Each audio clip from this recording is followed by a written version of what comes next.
Hello everyone, Myra here and welcome to my channel. For today's video, ang gagawin natin, we're gonna do an eye makeup using the Beauty Glazed Mars palette right here. So I already did some swatches on this palette. So if you haven't watched it, I'm gonna put the link down in the description box. So do check it out. So ngayon, nakapaglagay na ako ng kilay, ng base, and then contour, highlighter, and blush. Very light lang because ang bigyan natin ng emphasis for today is itong palette na to. I'm so excited, so let's begin!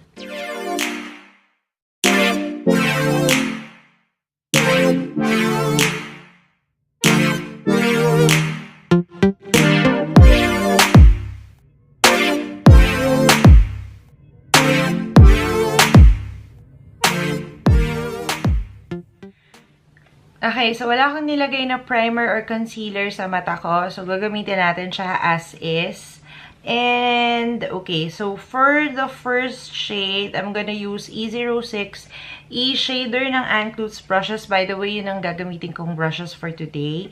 And since kakulay ko tong shade na to, I'm gonna use this to set my eyelids. Oh, medyo naging peachy yung aking lids dito. Very, very slight. Naging peachy siya ng very, very slight. Let's use this E04 Round Blender. And then, I'll take this shade right here. Konti lang. Kasi pigmented siya. Tap off. And then, lalagay natin siya sa crease area as transition shade. So, light hand lang muna. And, konting product lang muna kasi very pigmented itong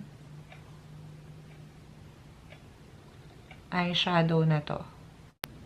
And then, gamitan natin ng bigger brush. I'd like to use this clean E03 tapered blender. And then, I'll just go over the edges and blend it out more para mas maganda yung pagka-fade niya sa dulo. what's this? 5 crease brush. And then, I'm gonna go with this deeper color. So, ganito siya sa swatch. This one. Then, kuha lang tayo ng onti-onti lang. Okay, ito muna. Tapos, i-concentrate ko siya doon lang mismo sa crease line. Hindi ko siya masyadong i-blow out.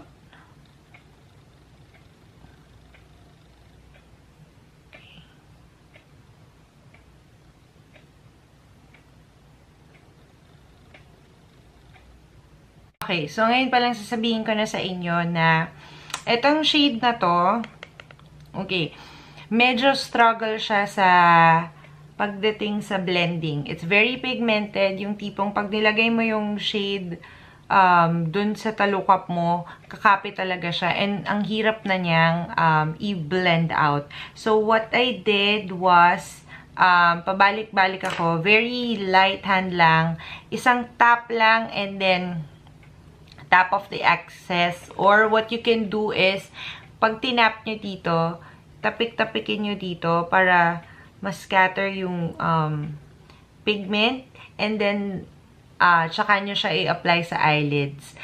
A little goes a long way. Start with as little as possible, and then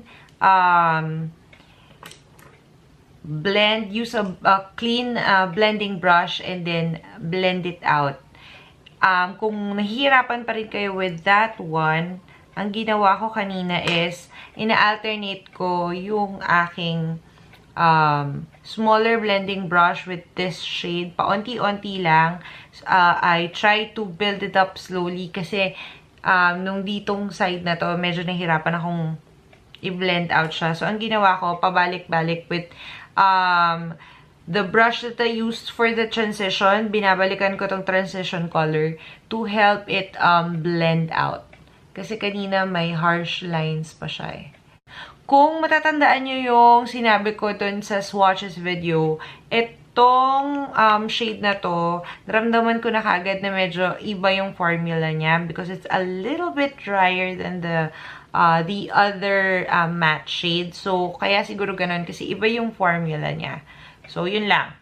Let's move on. Try natin muna itong medyo may pagka-gold pa to.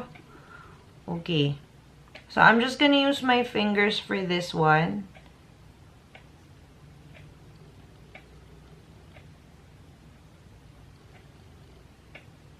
Okay, so gagamit lang ako ng flat brush. This is E02 flat, what's this?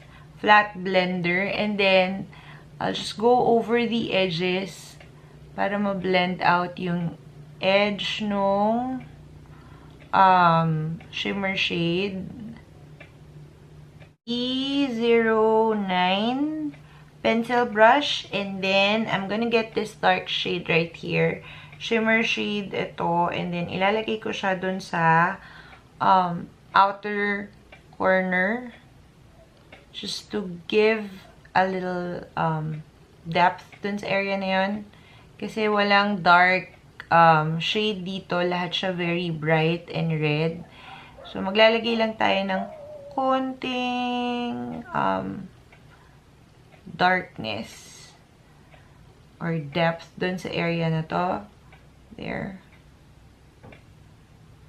I'm just gonna build up this color to get the intensity that I want.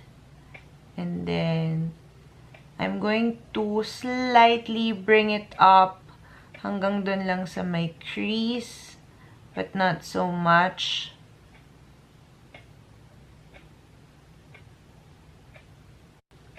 Ayan. So, as you can see, ito yung wala pa. And then, ito yung meron na. So, mas meron siyang depth dun sa area na yun. Right? There. Konti lang, not so much. Next, I have a smudger brush. And then, kunin ko lang tong shade na to. And then, lalagay ko siya sa ilalim ng aking eyes.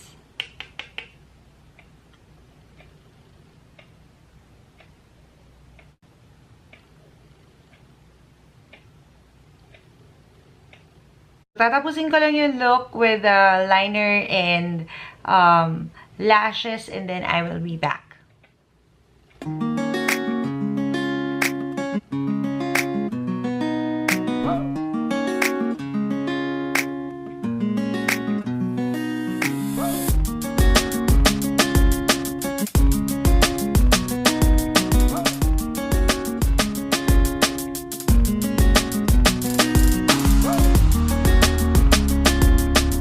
That is it for today's video. Kung nagustuhan niyo yung look na ginawa natin ngayon, don't forget to give this a thumbs up and do subscribe to my channel if you still haven't. You can also follow me on my other social media accounts.